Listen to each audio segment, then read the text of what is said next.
வணக்கம். எல்லாம் வல்ல மூகாம்பிகையினுடைய அருளோடு அன்னையின் அருளாசியோடு கடகராசியில் பிறந்தவர்களுக்கு இந்த மாதம் எப்படி இருக்கும்? இது ஜென்ம மாதம்னு பேர் அவங்களுக்கு. இந்த ராசியில பிறந்தவங்களுக்கு இந்த மாதத்தில் பிறந்தவர்கள் இருப்பார்கள். அதேபோல் இந்த கடகராசியில் இருப்பவர்கள் மாசி மாதம் பிறந்திருப்பார்கள். அது மாதிரி பிறந்தவர்களுக்கு ஒரு சில நன்மைகள் ஏற்படுவதற்கு வாய்ப்புகள் உண்டு. அதேபோல் இந்த அஷ்டமாதிபதியாக இருக்கக்கூடிய சனீஸ்வர பகவான் ரொம்பலாம் பயப்பட வேண்டிய அவசியம் இல்லை. ஏன்னா சனீஸ்வர பகவான் நம்மளை ரொம்ப பாடாப்படுத்திடுவார் அப்படின்லாம் நினைக்காதீங்க. எந்த விதமான கஷ்டத்தையும் உங்களுக்கு கொடுக்கிறார் அப்படின்னா தங்கத்தை உருக்குவது நல்ல நகை செய்வதற்காகத்தான். அது மாதிரி தான் உங்களை நல்ல மனிதராக்கி விடுவார். அந்த மாதிரி சனீஸ்வர பகவான் உங்களுக்கு நிறைய நன்மைகளை செய்ய போகிறார். போகும்போது வாரி கொடுத்துட்டு போயிடுவார். நீங்கள் ஒன்றும் கவலைப்படணும் அப்படிங்கிற அவசியமே இல்லை. உங்களுடைய முன்னோர்களுக்கு செய்ய வேண்டிய கடமைகள், அப்பா அம்மா இல்லாதவர்கள் ஆடி மாதத்தில் வரக்கூடிய அமாவாசை தினத்தன்று இந்த நீர்க்கடனை சரியாக செய்து வாருங்கள். ஏன்னா நிறைய பேர் என்ன சொல்கிறாங்கன்னா, எங்களுடைய பழக்கம் அமாவாசை கும்பிடுவது இல்லை, எங்களுக்கு அது பழக்கம் இல்லை என்று சொல்லுகிறார்கள். இது ஏற்றுக்கொள்ளக்கூடியதாக இல்லை. அதனால் நீங்கள் தயவு செய்து உங்களுடைய முன்னோருக்கு செய்ய வேண்டிய கடமைகளை தவறாமல் செய்து வாருங்கள். இருசக்கர வாகனங்களில் செல்லக்கூடியவர்கள் கொஞ்சம் கவனமுடன் செல்வது அப்படிங்கிறது ரொம்ப முக்கியம். ஏன்னா சூரியன் உங்களோட வீட்டில் உட்கார்ந்துருக்கிறான். ஒரு சில பிரச்சனைகளை கொடுப்பதற்கு வாய்ப்பு உண்டு. புதனும் கூட இருக்கிறான். கணவன் மனைவி ஒற்றுமை கொஞ்சம் குறைவா இருக்கும் இந்த மாசம். கணவன் கடகராசியாக இருந்தால் மாமியாரால பிரச்சனை வரும். மனைவி கடகராசியாக இருந்தால் அந்த அம்மாவுக்கு அவங்க மாமியாரால பிரச்சனை வரும். ஏதாவது ஒரு பிரச்சனை கண்டிப்பாக நீங்கள் 2 பேரும் சண்டையிட்டு கொள்ள வேண்டிய நிர்பந்தம் ஏற்படும். அதனால நீங்க 2 பேரும் ஆலோசனை செய்து உங்களுடைய தவறுகள் என்ன என்பதை நீங்கள் புரிந்து கொண்டு அதற்கு தகுந்தாற்போல் இந்த மாதங்களை செல்வது ரொம்ப நல்லது. குழந்தைகள் நல்ல விதமாக படிப்பார்கள், அதில் எந்த விதமான குறையும் இருக்காது. ஆனால் அந்த படித்த விஷயங்களை எழுதுவதற்கு தயங்குவார்கள். ஞாபகமின்மை அப்படிங்கிறது வந்திருக்கும். அதனால கொஞ்சம் கவனத்துடன் அவர்களை படிக்க வைக்கிறது அப்படிங்கிறது மிக முக்கியமானது. குறிப்பாக இந்த ஆயில்ய நட்சத்திரம் அதில் பிறந்தவர்களுக்கு ஒரு சில பிரச்சனைகள் வருவதற்கு வாய்ப்புகள் உண்டு. இந்த ஆயில்ய நட்சத்திரத்தில் பிறந்தவர்கள் கடகராசி, ஆயில்ய நட்சத்திரம் 4 பாதமும் கடகராசியாக இருப்பார்கள்.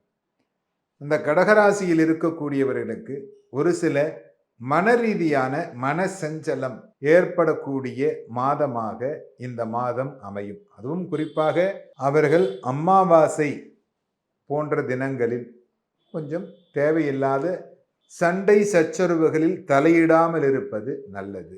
மருத்துவத்துறையில் இருப்பவர்கள் நல்ல விதமாக இருக்கும். யாரிடத்திலும் உதவி கேட்பதை நிறுத்தி கொள்ளுங்கள். இந்த ஒரு மாதத்திற்கு உதவி என்று கேட்டு உங்களுடைய மனதை புண்படுத்தி விடுவார்கள்.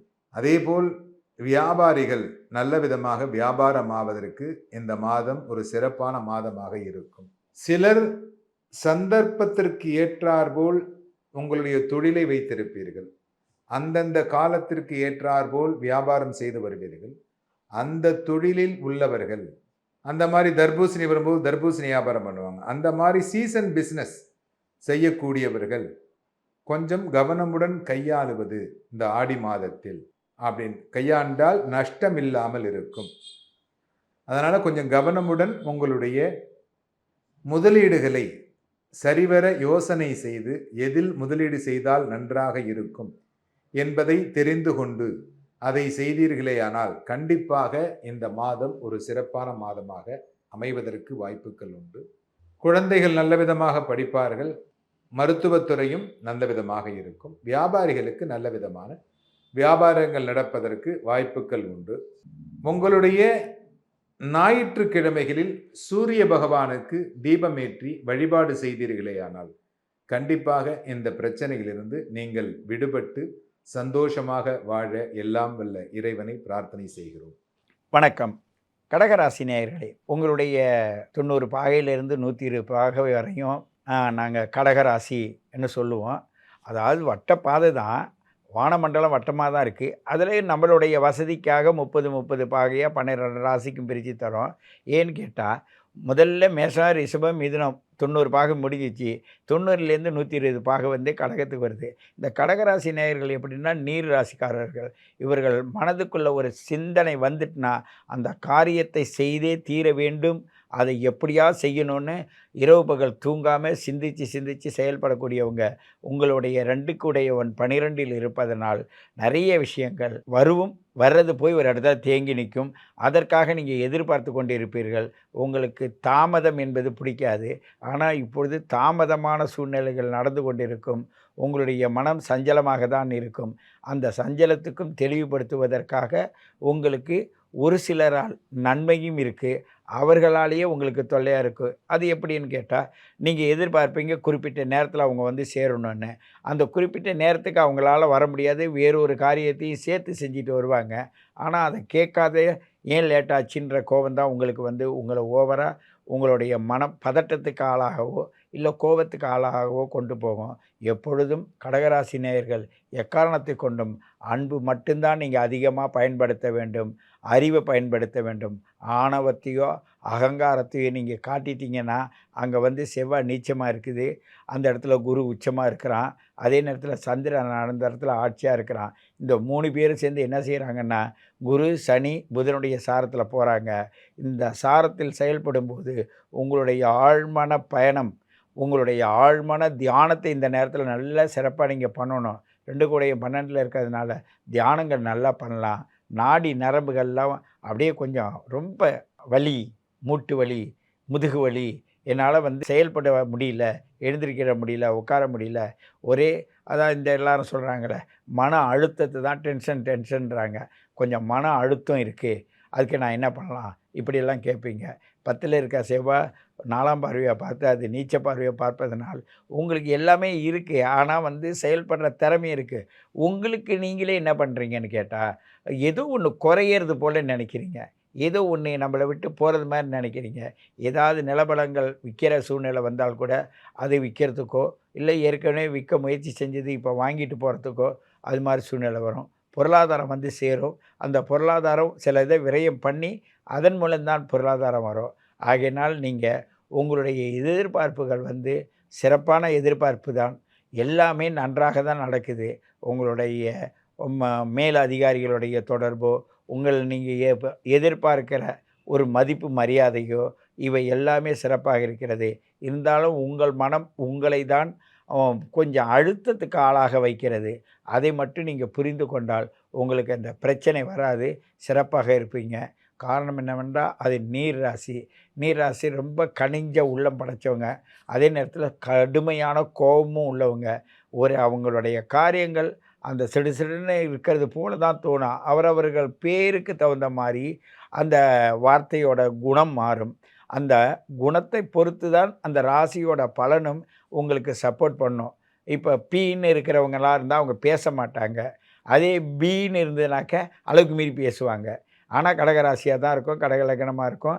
அந்த லக்னாதிபதி அந்த கடகத்தில போய் உட்கார்ந்திருப்பாரு. இருந்தாலும் அந்த சுற்றுப்புற சூழலும் அவங்களுடைய காலத்தில் ஏற்படுகின்ற சூழ்நிலைக்கு ஏற்ப, அந்த எழுத்தின் உச்சரிப்புக்கு ஏற்ப அது செயல்படும். நாங்கள் கூட இந்த நேரத்தில வந்து உங்களுடைய நீங்க அதிகமா பாடல் கேட்கலாம். நல்ல பாடல்கள் கேட்டு சாந்தமாவும் உங்கள மனச வச்சுக்கலாம். விடியகாலைல நாளைக்கு பூபாலம் என்ற ராகத்த போட்டு அத கேளுங்க. சாயங்கால நேரத்திலயும் அமைதியா இயற்கைய பாருங்க. சூரியன், சந்திரன போவதையும், அது வர்றதையும் பார்க்குற ஒரு பழக்கத்தை ஏற்படுத்திக்கங்க. சூரியனுக்கு தண்ணீர் இரு கையிலயும் எடுத்து, அத எடுத்து தண்ணீர வந்து ஒரு செடி மேல ஊத்துங்க. உங்களுடைய பெற்றோர்கள மனசுல நெனச்சிங்க. உங்களுக்கு இயற்கையாவே எல்லாமே உள்ள நீங்க இதில புதுசா சொல்ல வேண்டியதில்ல. ஆனா இந்த மாதத்தின் நீங்க சொல்ல வேண்டிய சூழ்நிலையில் இருக்கிறீங்க. ஏன்னு கேட்டா 2 குடையவன் 12ல் இருப்பதாலும், அந்த சந்திரன் ஒவ்வொரு இடத்தையும் கடந்து வரும்போது, ஒவ்வொரு கடுமையான இடத்தில் மத்த கிரகங்கள்லாம் இருக்கு. சனியோ அவருடைய வீட்ல இருக்காரு. ராகுவோட சாரத்த கடந்து குருவோட சாரத்தில இருக்காரு. அவரு அடுத்த ராகு சனியோட சாரத்திற்கு வரப்போறாரு. அதே நேரத்தில இன்னைக்கு சூரியனும் ராகுவோட சாரத்தில போறாரு. இந்த குருவும் சந்திரனுடைய சாரத்தில் வராரு.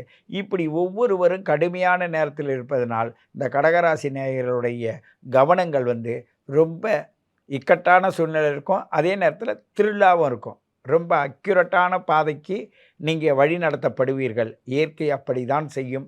இயற்கையின் சொல்லும் செயலும் உங்களுடைய பழக்கமும் அந்த இயற்கைக்கு துணையாக போனால் உங்களுடைய வெற்றி நிச்சயம் கிடைக்கும் என்பதை நீங்கள் உணர்வீர்கள், அதை அனுபவிப்பீர்கள். கடகராசி நேயர்களுக்கு இந்த ஆடி மாசத்துல கிரக சஞ்சாரங்கள் அவ்வளவு அருமையாக அமைந்திருக்கு. ஏன்னா ராசியில சுக்கிரன், புதன் பகவான், சூரிய பகவான் இருக்கார். எப்பயுமே ஒரு ராசியில சூரியன் பயணிக்கிறார் அப்படின்ற ஒரு விஷயம் வரும்போது 10ஆம் அதிபதி உங்க ராசியில பயணிக்கிறார். நீண்ட நாளா தொழில் பிரச்சனை, நீண்ட நாளா என்னுடைய தொழில் ஏற்றமாகலை, எவ்வளவு முதல் போட்டாலும் எனக்கு லாபம் வரலை அப்படின்னு நினைக்கிறவா எல்லாம் இந்த காலகட்டத்தில் தொழிலில் ஒரு அப்ராட் வளர்ச்சியை தொடங்கலாம். ரொம்ப நாளாக நான் என்னுடைய பிஸ்னஸுக்கு கடன் கேட்டிருக்கேன், அரசு துறை சப்போர்ட் பண்ண மாட்டேது, எனக்கு மானியத்தோடு கூடிய கடன் கிடைக்குமா அப்படின்னு கேட்கறதுக்கு உண்டான சூழ்நிலை எல்லாம் இந்த மாதம் உங்களுக்கு கிடைக்கும். கண்டிப்பாக அரசால் ஆதாயம் கிடைக்கும். அரசில் மானியத்தோடு கடன் கிடைப்பதற்கு உண்டான வாய்ப்புகள் எல்லாம் கிடைக்கும். உங்களுடைய உடல் ஆரோக்கியம் முதல்ல மேலோங்கும். என்ன ராசியாதிபதி சந்திர பகவான், ராசியில் சுக்கிரன், சூரியன், புதன் பகவான் இருக்கார். பிற்பகுதியில் புதன் 2ஆம் இடத்துக்கு போகிறார். அதனால் வாக்குஸ்தானம் பலம் பெறுது. அப்போ கடகராசியில் உள்ள ஜோதிட சாஸ்திர அர்ப்பணர்கள் எல்லாருக்கும் இந்த மாதம் மிகப்பெரிய ஒரு மிகப்பெரிய ஒரு அபிவிருத்தி ஆவறதுக்கு உண்டான மாதமாக இந்த மாதம் அமையப்போகிறது. 2ஆம் இடத்துல புதன் வரும் காலம் எதிரியை கூட நீங்கள் நண்பனாக்கி கொள்ளக்கூடிய ஒரு மாதமாக இருக்கு. 2ஆம் அதிபதி ராசியில் இருக்கிறதுனால வருமானங்கள் உங்களை தேடி வரும். குடும்பத்தை தேடி அமைத்து கொள்ளக்கூடிய வாய்ப்புகள் எல்லாமே அப்போ கடகராசியில் இருக்கக்கூடிய மூத்த பெண்கள், மூத்த பையன்கள் அனைவருக்குமே இந்த மாதத்தில் ஒரு கௌரவம் கிடைக்கும் அப்படின்னு சொல்லப்படுது. ஆமாம், 3ஆம் இடத்துல கேது பகவான் இருக்காரு. முயற்சி ஸ்தானத்தில் என்னுடைய முயற்சிகள் எல்லாம் பலவீனப்படுத்துகிறார் அப்படின்னு நினைக்க தேவையில்ல. இந்த காலகட்டம் உங்களுடைய முயற்சி திருவினையாக்கும். பின்னாடி வரக்கூடிய காலத்திற்குண்டான திட்டங்கள் எல்லாம் இந்த காலகட்டத்தில் வகுக்கக்கூடிய ஒரு மாதமாக இந்த மாதம் அமையப்போகிறது. 4ஆம் அதிபதி ராசியில் இருக்காலே கண்டிப்பாக வீடு, மனை, வண்டி, வாகனங்கள் எல்லாம் உங்களை தேடி வரும் மாதமாக இந்த மாதம் அமையும். அதற்குண்டான ஆயத்த பணிகள் எல்லாம் இந்த காலகட்டத்தில் நடக்கும். 5-11 தொடர்பு இருக்கே, பஞ்சமஸ்தானாதிபதி 11ஆம் இடத்துல இருக்கா அப்படின்னு பிள்ளைகளால் ஒரு யோகம் உண்டு. பிள்ளை ஒரு அரசு உத்தியோகத்துக்கு போகிறான், பிள்ளை ஒரு விளையாட்டு வீரனாக இருக்கான், பிள்ளையால் ஒரு விருது வாங்கக்கூடிய நிலை, தன்னுடைய புத்திரர்களால் தன்னுடைய குடும்பத்திற்கு யோகம் கிடைக்கும் மாதமாக இந்த மாதம் அமையப் போகிறது. 6ஆம் இடத்தினுடைய அதிபதி 11ஆம் இடத்துல இருக்காரு. அப்போ பிஸ்னஸ் பண்ணுறா, ஒரு கடன் வாங்கி இன்னொரு பிஸ்னஸ் பண்ணுறா, இன்னொருடைய முதலீடை போட்டு தன்னுடைய முதலீடு இல்லாமல் வேறொருவருடைய முதலீடு எடுத்து நம்ம இன்கம் பண்ணுறதுக்கு உண்டான சூழ்நிலைகள்லாம் இந்த மாதத்தில் கிரியேட் ஆகும். உங்கள் ராசிக்கு எப்போவுமே களத்திரஸ்தானாதிபதி சனி பகவான் தான் வக்ரகதியாக இருக்கிறதுனால நீண்ட நாள் ஆகி ஏஜ் பர்சன், அப்போ 35-36 வயசில் இருக்கிறா, எனக்கு திருமணம் நடக்கலை அப்படின்னு சொல்லின்ற ஒரு புலம்பல் எல்லாம் இந்த மாதத்தில் திருமணம் நடக்கிறதுக்கு உண்டான ஆயத்த பணிகள் கண்டிப்பாக இருக்கும். ஏன்னா சனி வக்ரமாக இருக்கா, அப்போ அஷ்டமாதிபதியும் வக்ரமாக இருக்கா, அப்போ திடீர் யோகங்களும் கிடைக்கும் அப்படின்ற ஒரு விஷயத்தையும் சொல்லிடலாம். உங்களுக்குடைய ஸ்தான அதிபதி யோகாதிபதி குரு பகவான் 11 இருக்கா, 9ஆம் அதிபதி 11 இருந்தா அப்படின்னா தந்தை வழி சொத்துக்கள், தந்தை வழி உறவுகள், சித்தப்பா பெரியப்பாக்களால் யோகம் கிடைக்கும் மாதமாக. நீண்ட நாளாக பங்காளி பிரச்சனை இருக்குது, இந்த மாதத்தில் உங்களுக்கு தீர்வாவதற்கு உண்டான சூழ்நிலைகள் கிரியேட் ஆகும். எப்பயுமே கர்மக்காரகன் உங்களுக்கு செவ்வாய் பகவான் 10-11 சம்மந்தப்படுதுனாலே உங்களுடைய தொழிலால் ரெட்டிப்பு வருமானம் சார். அப்போ இன்னொரு இடத்த பிஸ்னஸ் ஆரம்பிக்கிறதுக்கு உண்டான ஆயத்த பணிகள் எல்லாம் கிடைக்கும். 12ஆம் அதிபதி புதன் பகவான் உங்கள் ராசிக்கு 2ஆம் இடத்துல போகிறதுனால சின்ன சின்ன முதலீடுகளை சின்ன சின்ன நிறுவனத்தில் போடுறதுக்கு உண்டான விஷயங்கள் எல்லாம் கிடைக்கும். ஷேர் மார்க்கெட்டில் இன்வெஸ்ட் பண்ணுற மாதிரி சூழ்நிலைகள் எல்லாம் கிடைக்கும். ஏன்னா ராசியில் புதன், 2ஆம் இடத்துல புதன் வரும் காலம், ஷேர் மார்க்கெட்டில் இன்வெஸ்ட் பண்ணுறீங்க அப்படின்னா கூடுதல் பலம் அப்படின்னு சொல்லலாம், கூடுதல் வருமானம் அப்படின்ற ஒரு விஷயத்தை நீங்கள் கிரியேட் பண்ணலாம். கண்டிப்பாக உடல் சார்ந்த முன்னேற்றம் உங்களுக்கு கிடைக்கும். நீங்கள் இந்த காலகட்டத்தில் சாப்பிடக்கூடிய மருந்துகள் உங்களுடைய உடல் ஆரோக்கியம் மேம்படும். உடலை பற்றி கவலை வேண்டாம். இந்த மாதத்தில் உங்களுடைய ராசி மேலே மேலே மேலோங்கிறதுக்கு புதன் பகவானுக்கு உரிய பகவானை பெருமாளை சேவார்த்தி பண்ணுறது இந்த மாதத்தில் அனுகூலம் கிடைக்கும் அப்படின்றத சொல்லிக்கலாம். ஏன்னா கடகராசி நேயர்களுக்கு இந்த ஆடி மாதம் நல்ல பலன்கள் எல்லாம் கிடைக்க போகிறது. வாழ்க வாழ்க வாழ்க.